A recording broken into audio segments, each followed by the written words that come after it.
Good morning. Oh, what a beautiful day. Yes. So, things have been kind of working in my life. A little over 2 weeks ago, one of my teachers transitioned out of this world. So, I'm having to learn how to be a spiritual orphan. Yeah. Anyway, it caused me to think about my first spiritual teacher.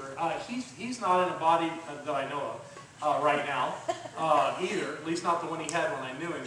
So I'm learning about this thing of kind of calling on them from other realms. It's interesting, both of them. Ken Dyer's in Australia and Will Rockingberg here, where you wouldn't think they were very much alike, but they were incredibly alike. They both had this thing about going to other realms and doing pretty amazing things. And that was always a fascinating thing. Yet they lived on different continents and had different cultures, yet they had this similarity about them. Maybe it was me that makes them similar in my thinking. But they also had this same fundamental, basic idea that they taught me, that is the essence of what we learn when we come here. And that is to pay attention to your thinking, because thought is creative. And that when you think something, you're creating that into your life. You know, that's the general thing that we learn in the science of mind, that we can create our lives, and we do that through our thinking. It's an inside job. And through the use of mind, we initiate a thought, and that thought impresses upon the law, which is still mind. It's the subjective mind, and that subjective mind, which is absolute and complete everywhere, turns that into something in our lives.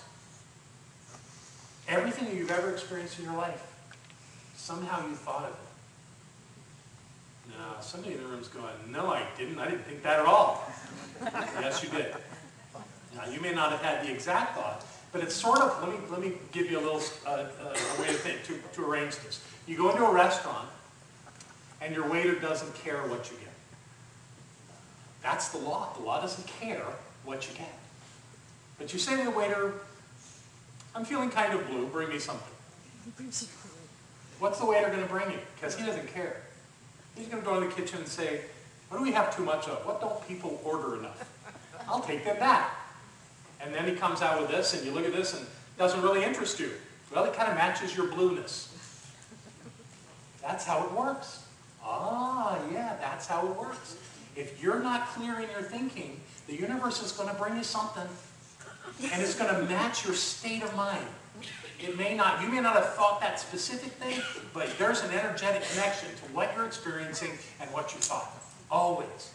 So you can't get away from that. But the good news about this is, if you thought something and created this thing and you're not happy with it, you can create something else.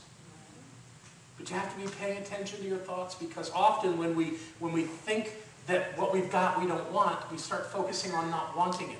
And what does that do? That puts the attention on the thing that we don't want, which means we get more of it. So you've got to change your thinking to make this work. You've got to think a different thought. You've got to play a different game. Now, that's not all that easy. And I want you to know this has nothing to do with intelligence. It's not about how smart you are. In fact, to the contrary, I say it's about this idea that Jesus talked about, where he said that you must become as a child to enter the kingdom. The kingdom of heaven to Jesus was that state of consciousness of bliss and happiness and feeling fulfilled. That's what he was talking about.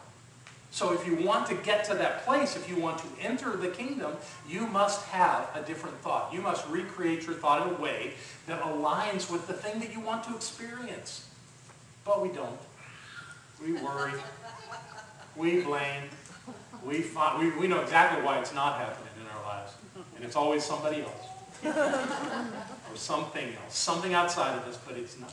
Not even a little bit. Not even a tiny bit. It's all about us. It's about what we're thinking. Mind is the most powerful tool you have in your life. Ernest Holmes called mind God. He said they were the same thing. Your ability to think is the most powerful tool you have. But it's more than just powerful. It's dangerous. For example, this is a picture of a sword. Some of you aren't looking at the sword. Look at the sword. This sword is made of the finest steel. It is very, very sharp. It's razor sharp. And if you use it well, you can slice through anything. This is a picture of Damascus steel sword. And they were said that if you took a hair and dropped it across the blade, that it would separate the hair into two. It was that sharp. Now, something that sharp can be very helpful. You can cut through all kinds of foolishness in your life if you have something that sharp. But if you're not paying attention, if you're not focused on the thing that you want, something not so cool could happen. We don't want that. But it's true. You could actually hurt yourself with your thoughts. Frankly, you do it all the time. So you want to pay attention to how you use your thoughts. Okay, that's enough of that, Brian. Thank you. So the idea is that you want to pay attention to your thoughts. Now, I know a lot of people say, I don't know how, and I've heard teachers say, well, just pay attention to some of your thoughts.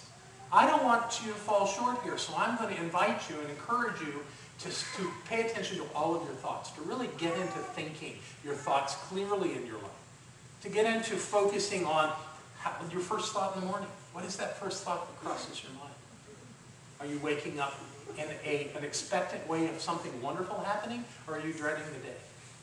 Are you noticing that your body may be a little sore first thing in the morning? Or are you thinking about how you're going to make a difference that day? Where are your thought patterns? And we have patterns. We do the same thing over and over and over again. Again, it's not intellect. So I don't want you to think that somehow you can do this by being smarter. The science of mind doesn't ever say that you'll get smarter. It says you'll have a better life. It says you have the ability to create your life. That's the thing that we want to be able to do. The intellect isn't part of this equation. In fact, I can demonstrate that. My oldest grandson, his name is Abe. He's really smart. He's very intelligent. I remember when he was like 2 or 3, he would come to me and he would ask me questions like, Papa, how do we do that? Papa, how can we learn about that? Papa, can I have it? Papa, can I play with it? Papa, will you give it to me? You know, those are his kind of questions. He was inquisitive. He was interested. He was engaged in life. That was when he was 2 or 3. How old is he now? 8. He's 8. Those aren't much his questions anymore. He asks questions like, now, is this going to be all right if I do this? Is there a problem here? What did he say? Oh God, he said something to his father. Yeah, he said to his father, he was asking about money or something, and his father said, well, no, we're not going to buy that right now. He said, I know, Daddy, these are dark days. He's a reader, and he reads those kinds of things. And now he's saying them. He's so smart. He has such a, they did an IQ test on him, off the charts. Incredibly bright child, but there's this thing about intellect. It goes with ego. And I don't want you to get rid of your ego. It's healthy to have ego. That's part of our makeup. At the same time, one thing that our ego does is it wants to protect us from ourselves. So if you're focused on from an ego perspective, you're watching out for danger. You're figuring out what will work and what won't work. You're protecting yourself. And that goes with intellect. So if you're focused in that direction, you're not going to get to the place you want. Let's go back to that idea of as a child. Jesus said that if we are as a child, as the children, we can enter the kingdom. So we have to change the way we organize our thoughts and be in that childlike state in our spiritual practice. Frankly, we are all pretty much in a childlike state on our spiritual journey, are we not? Anybody here enlightened yet? Okay. Me too, I'm not.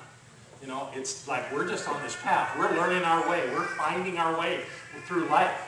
And we're finding with baby steps. So it's really okay that we're not way along on this spiritual path. We're finding our way. But there are some basic steps that you can follow that will help you along on this path. I have 3. You can all remember 3, right? First thing you need to do to move out of that high intellect state of questioning and judging and finding fault and separating is to be in that childlike state of oneness. You know, a newborn baby cannot tell the difference between themselves and their mother. That's a powerful thing. Why would that be? Well, they've just come from a state of absolute oneness. Their perspective somehow was not in this physical form of separateness before they came into a physical experience. So in not having that separation, they don't know the difference. And frankly, that's a more accurate perception from a spiritual perspective. So how do you do that? Well, the first thing you do, you've got to calm your mind down. You've got to move away from these ideas of separateness. You've got to, because that's where the judgment and the fault and the danger and the concerns and all happen, is that you see life as separate. When you move into that state by quieting your mind, you move into a state of remembering the oneness, remembering the divine essence of all. That place where you don't find fault in those around you, and you don't find fault in yourself. Do you know you've never made a mistake? Most people think so, that they made lots of mistakes, but you didn't. What you did was you had thought, and that thought carried you to an experience. And that experience you experienced, and then you had another thought. That's not wrong. It's not bad. Were some of them painful? Oh, you bet. But did they not carry you along on your path in a perfect way in every moment of your day? Yes, they did. Pain and suffering and all the foolishness you went through, you had to get to here. That was your path. So let go of any notion that something on your path was wrong. It wasn't wrong. Nothing that's ever happened to you was wrong. You're not broken.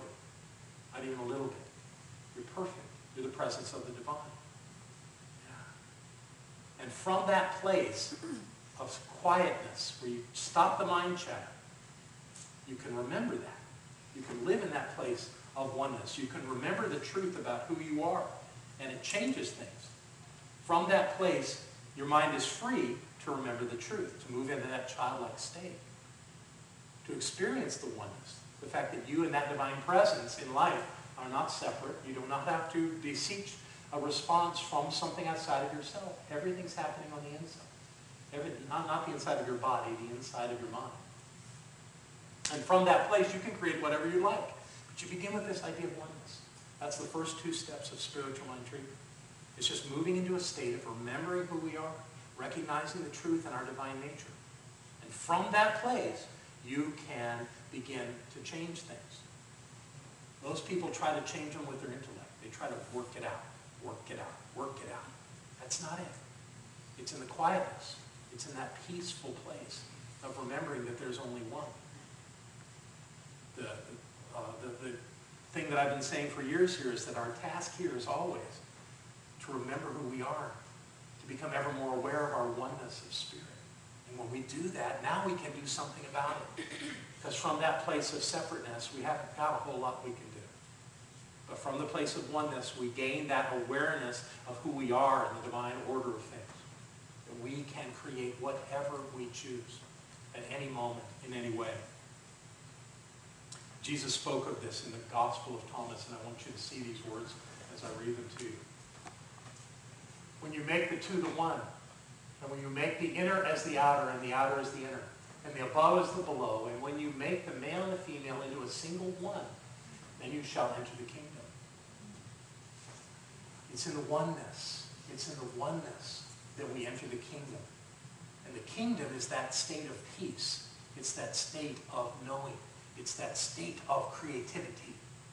That's the place that we can learn who we are. We cannot learn it in the place of separateness. We can only learn it there. You didn't know it, Jesus said that. Gospel of Thomas, very cool stuff. They wouldn't dare put that in the Bible. Mess up all their plans. But those words are powerful, and they will take you to a place of power within you. It is the recognition of the oneness, that there is only one. There's only one thing going on, no matter what. My colleague, the spiritual leader of our movement, Dr. Ken Gordon, says at the beginning of many of his treatments, he says, I believe in God and absolutely nothing else. I love those words. My heart sings when I hear those words. I believe in God and absolutely nothing else. Because there is nothing else. So that means that whatever the experience is in your life, God is in the midst of that.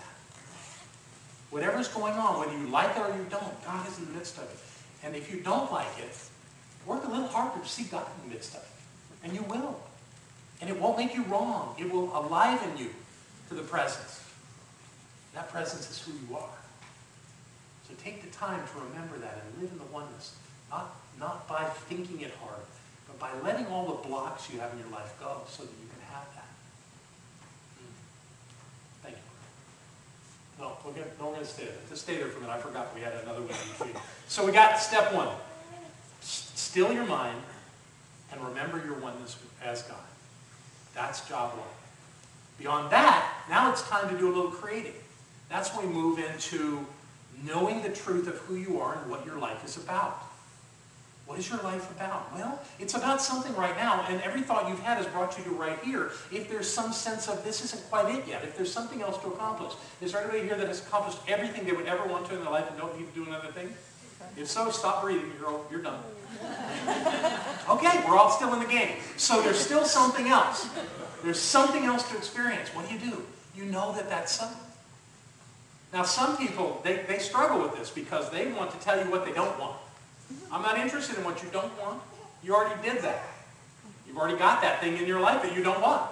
And if you keep focusing on it, you're going to keep getting it. So you got to have a different thought. You got to look at something different. So the thing to look at is what you are claiming into your life. And you have to experience that completely within your mind. You have to know that's the truth. Absolutely. If you can do that, you can be it. You can have it. So that's the place to go. That's the place to be. How do you do that? Well, spiritual mind treatment. This idea, this discipline that we teach here. And if you do that, you will create that because you cannot have that thought complete and whole and absolutely convinced that it's so in your mind and not have it in your life. If you can think it clearly and absolutely in your thinking, you will have it in your life. Now, will it show up in that very moment? It will show up as soon as you are ready to have it. So as soon as you can have that and embrace it and embody it, it is you, because we don't get what we want. We don't even get what we need. We get who we are. So if you can embody it, you can have it. That's all it takes. We're going to talk about that in class tomorrow night, how to do that. So that's step one. Be still. Know the oneness. Step two, know what it is that you are creating into your life and embody it.